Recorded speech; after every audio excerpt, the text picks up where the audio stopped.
So hello everybody, back again.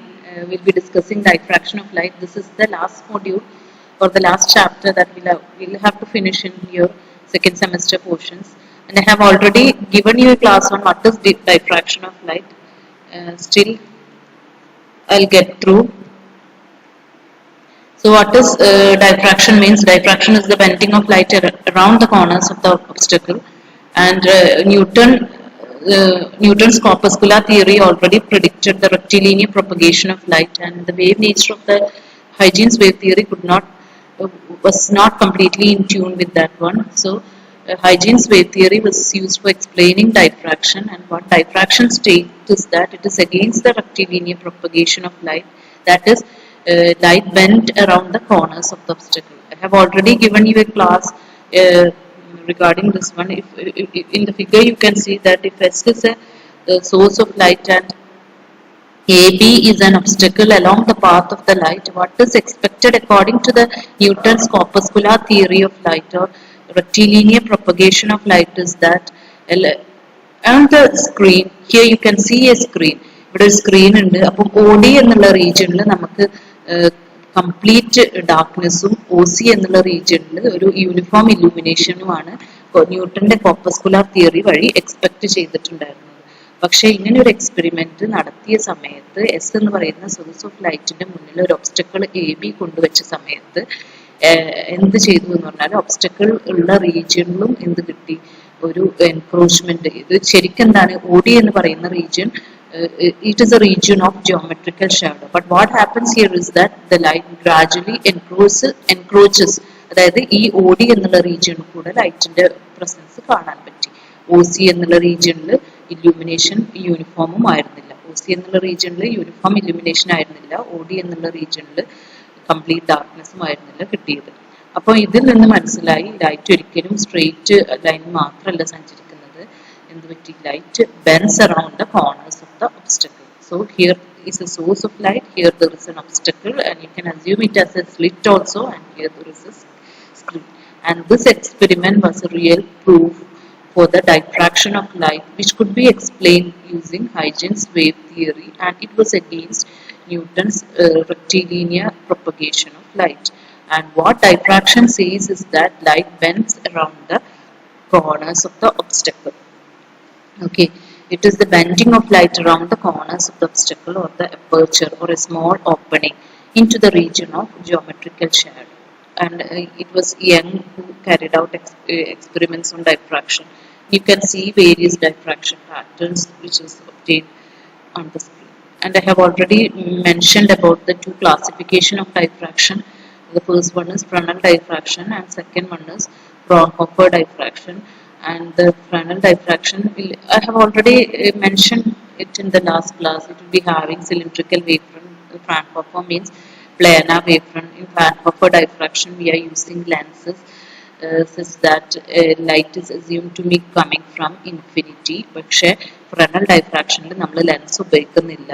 അതൊക്കെയാണ് അതിന്റെ basic difference. അപ്പം നിങ്ങൾ എന്ത് ചെയ്യാം, ഈ ഡിഫറൻസസ് നമ്മൾ ഓൾറെഡി ഡിസ്കസ് ചെയ്തതാണ്. അപ്പം നമുക്ക് പഠിക്കാനുള്ളത് എന്തെന്ന് കഴിഞ്ഞാൽ it is Fraunhofer diffraction at a single slit. അപ്പൊ ഇവിടെ എന്തുണ്ട്, ഒരു സിംഗിൾ സ്ലിറ്റ് AB ഉണ്ട്. ആ സിംഗിൾ സ്ലിറ്റ് എന്താണ്, ഒരു ഓപ്പണിംഗ് ആണ്, ഒരു അപ്പേർച്ചർ ആണ്.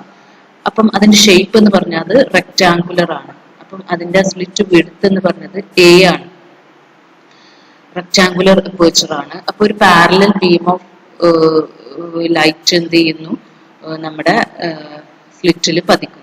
അപ്പൊ എങ്ങനെയാണ് അത് പ്ലെയിൻ വേവ് ഫ്രണ്ട് ആയത് എന്ന് പറഞ്ഞു കഴിഞ്ഞാൽ ഒരു സോഴ്സിൽ നിന്ന് വരുന്ന ലൈറ്റ് ലെൻസിലൂടെ പാസ് ചെയ്യിപ്പിക്കും.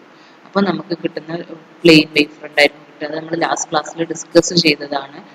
ആൻഡ് ഈച്ച് പോയിന്റ് ഓഫ് അപ്പൊ എന്ത് പറ്റി, ഈ സ്ലിറ്റിൽ നിന്ന് പതിച്ച ലൈറ്റ് എന്ത് ചെയ്തു, എല്ലായിടത്തോട്ടും അതിന്റെ സെക്കൻഡറി വേവ്ലെറ്റ്സ് സ്പ്രെഡ് ചെയ്തു. അപ്പം എന്ത് പറ്റി, and each point of AB send out secondary wavelets in all directions. Okay, അപ്പം ഇപ്പം സ്ലിറ്റ് ഒന്നും ഇല്ലാന്നുണ്ടെങ്കിൽ അല്ലെങ്കിൽ ഒരു ഒബ്സ്റ്റക്കിൾ ഇല്ലാന്നുണ്ടെങ്കിൽ എന്താണ്, rays travel along a straight line to reach the screen. അപ്പം ഒന്നും ഇല്ലാന്നുണ്ടെങ്കിൽ അത് ഡയറക്ട്ലി എന്ത് പറ്റും, O എന്ന് പറയുന്ന പോയിന്റിൽ അത് റീച്ച് ചെയ്യും ദ സെയിം ഡിറക്ഷൻ. ഒന്നുമില്ലെങ്കിൽ അപ്പോൾ ഇവിടെ എന്ത് പറ്റി, ലൈറ്റ് ഇവിടെ തട്ടിക്കഴിഞ്ഞ ലൈറ്റ് എന്തായി, ഡൈഫ്രാക്ഷൻ നടന്ന് പല ഡയറക്ഷനിലോട്ടും പോകും. അപ്പോൾ ഫസ്റ്റ് കേസ് എന്ന് പറഞ്ഞിട്ട് നമ്മൾ എടുക്കുന്നത് എന്താണ്, ലൈറ്റിന്റെ പാത്ത് ഒന്നെങ്കിൽ എന്താണ് നമ്മുടെ പ്ലെയിൻ വേവ്സ് നേരെ കടന്നു വന്നിട്ട് സ്ക്രീനിൽ ടച്ച് ചെയ്യുന്ന ഒരു കണ്ടീഷൻ ഉണ്ട്. അപ്പൊ അതിന് പാരലായിട്ട് ആണ് ലൈറ്റ് റേസ് പോകണമെന്നുണ്ടെങ്കിൽ എന്ത് പറ്റി, എല്ലാ റേസും O എന്ന് പറയുന്ന പോയിന്റിൽ മീറ്റ് ചെയ്യും. ഓക്കെ, അപ്പം all rays which is parallel to this straight line meet at the point O. അങ്ങനെ വരുന്ന ലൈറ്റ് ഇവിടെ നിന്നുണ്ടാക്കും, എല്ലാവരും ഒരേ ഫേസിലാവും, അവരുടെ തമ്മിൽ ഒരു പാത്ത് ഡിഫറൻസും ഉണ്ടാവില്ല എന്നുള്ളത് കൊണ്ട് തന്നെ അവിടെ നമുക്കൊരു മാക്സിമം കിട്ടും. This is the position of central maximum. Okay, and what happens is that എയിൽ നിന്ന് വരുന്ന ലൈറ്റ് എന്താണ് ഇങ്ങനെ മാത്രം പോകണമെന്നില്ല. It can take any path, we cannot predefine the path. Suppose what happens is that it is scattered at an angle theta to the initial direction. Initial direction നിന്ന് theta angle അത് scatter ചെയ്ത് പോയി കഴിഞ്ഞാൽ എന്ത് പറ്റി, we assume a point P on the screen. ഒരു കുറച്ച് അകലത്തിൽ എന്ത് ചെയ്തു, സ്ക്രീനിന്റെ സെന്ററിൽ നിന്ന് കുറച്ച് അകലത്തിൽ P എന്നുള്ള ഒരു പോയിന്റ് നാം അസ്യൂം ചെയ്തു.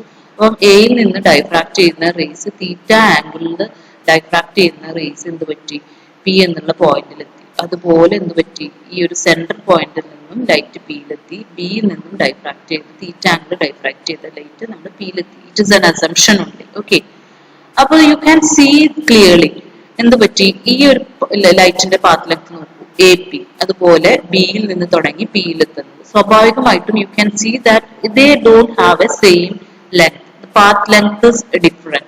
What makes the difference is this distance.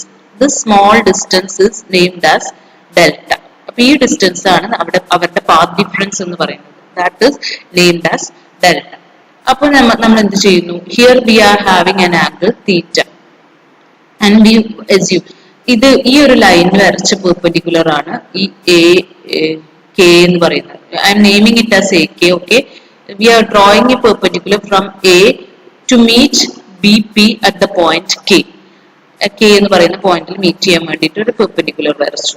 അപ്പോ ഈ ലൈനിൽ ഒരു പെർപെൻഡിക്കുലർ വരച്ചു, അതുപോലെ ഈ AO എന്ന് പറയുന്ന ലൈനിൽ നമ്മൾ ഒരു പെർപെൻഡിക്കുലർ വരച്ചു. രണ്ട് ലൈൻസ് തമ്മിൽ ആംഗിൾ തീറ്റ ഉണ്ടാക്കുകയാണെന്നുണ്ടെങ്കിൽ you already know that if you drawing two perpendicular to that lines respectively, they also make an angle theta, right? So what you will be getting is that sin theta is equal to opposite by adjacent, opposite by hypotenuse. So opposite side ഇവിടെ angle theta ആവും. It is not marked in the figure. It is assumed or it is understood that this angle becomes angle BOK, BAK. Angle BAK becomes theta. So what is that? Sin theta is equal to what? BK. Let us assume this point to be K. It is not mentioned in the figure. ഈ K എന്നുള്ള point assume ചെയ്ത് കഴിഞ്ഞാൽ sine theta എന്ന് പറഞ്ഞാൽ BK by AB എന്ന് കിട്ടി. AB എന്ന് പറയുന്നതാണ് ഹൈപ്പോട്ടന്യൂസ്. കാരണം ഇതെന്താണ്, പെർപെൻഡിക്കുലർ ആണ്, ഇതിലോട്ട് വരച്ചിട്ടുള്ള പെർപെൻഡിക്കുലർ ആണ്. ഓക്കെ, അപ്പൊ sine theta is equal to BK, sine theta is equal to BK by A എന്ന് പറയുന്നത് കിട്ടി. അപ്പൊ എന്താണ് BK എന്ന് പറയുന്നത് A sine. So it is a very important point to be noted that എയിൽ നിന്ന് വരുന്ന ലൈറ്റ് P എന്ന് പറയുന്ന പോയിന്റിൽ മീറ്റ് ചെയ്യും, ബിയിൽ നിന്ന് വരുന്ന ലൈറ്റും P എന്ന് പറയുന്ന പോയിന്റിൽ മീറ്റ് ചെയ്യും. അപ്പം APയും BPയും തമ്മിലുള്ള പാത്തിന്റെ ഡിഫറൻസ് ആണ് ഡെൽറ്റ എന്നുള്ളത് കൊണ്ട് സൂചിപ്പിക്കുന്നത്. And that is equal to A sine theta and A is the width of the slit. AB എന്ന് പറയുന്ന ലെങ്ത് എന്ന് പറയുന്നത് എന്താണ്, സ്ലിറ്റിന്റെ width ആണ്, and it is named as A, small a. So what you will be getting here is our path difference is equal to A sin theta. So normally if there is a path difference, corresponding to that we will be having a phase difference. And what is phase difference? 2 pi phase difference produce lambda path difference. Okay, for unit phase difference ഉണ്ടാക്കാൻ വേണ്ടി എത്ര path difference വേണം? 2 pi by lambda. അപ്പോൾ delta path difference ഉണ്ടാക്കാനുള്ള phase difference എന്താണ്? Small letter delta ആണ് നമ്മൾ കൊടുക്കുന്നതെന്നുണ്ടെങ്കിൽ 2 pi by lambda into capital delta, that is 2 pi by lambda into A sin theta. Okay, this is something, the basic knowledge that you have to have about it. Okay, and you can see clearly എന്താണ് the diaphragm single slit-ൽ നിന്ന് light പുറത്തു വന്നിട്ട് undeviated ആയിട്ടുള്ള raise എല്ലാം അല്ലെങ്കിൽ അതിന് പാരലായിട്ട് വരുന്ന റേസ് എല്ലാം മീറ്റ് ചെയ്യുന്ന പോയിന്റിൽ നമുക്ക് സെൻട്രൽ മാക്സിമം കിട്ടും. ആ സെൻട്രൽ മാക്സിമം ആണ് ഇവിടെ കാണിച്ചിട്ടുള്ളത്. അതിന് തൊട്ടടുത്ത് നമുക്ക് എന്താ മിനിമം മാക്സിമം കിട്ടും. അതിന്റെ ഇന്റൻസിറ്റി ഗ്രാജുവലി ഡിക്രീസ് ചെയ്തുകൊണ്ടിരിക്കും. This is the screen, this is the A B slit, this is the source of the light. Okay, ഇവിടെ എന്തൊക്കെയാണ് നടക്കുന്നത്, ഇവിടെ ഒരു ലെൻസും കൂടെ ഉണ്ടാവും ലൈറ്റ് ഫോക്കസ് ചെയ്യാൻ വേണ്ടിയിട്ട്, since we are using a Fraunhofer diffraction pattern. Okay, Fraunhofer diffraction continue. അപ്പൊ എന്ത് പറ്റി, ഇതിൽ നിന്ന് വരുന്ന എയിൽ നിന്ന് വരുന്ന ലൈറ്റും ഇപ്പൊ ഇതിന് ഈ സ്ക്രീനിന്റെ സെന്റർ ഒ ആണ്. അപ്പൊ ഇത് ഒ ആയിട്ട് നമ്മൾ അസ്യൂം ചെയ്ത് കഴിഞ്ഞാൽ എന്ത് പറ്റി, നമ്മൾ പി എന്ന് പറയുന്ന പോയിന്റിൽ എന്ത് ഇന്റർഫറൻസ് പാറ്റേൺ ആണ് നടക്കുന്നത് എന്ന് അറിയാം. ഇപ്പൊ രണ്ട് രീതിയിൽ നമുക്ക് അവിടെ ലൈറ്റ് വന്ന് മീറ്റ് ചെയ്യും. അപ്പൊ രണ്ട് രീതിയിൽ അവിടെ സംഭവിക്കാം, രണ്ട് രീതിയിലുള്ള പാറ്റേൺ ഉണ്ടാവാം. എന്താണ്,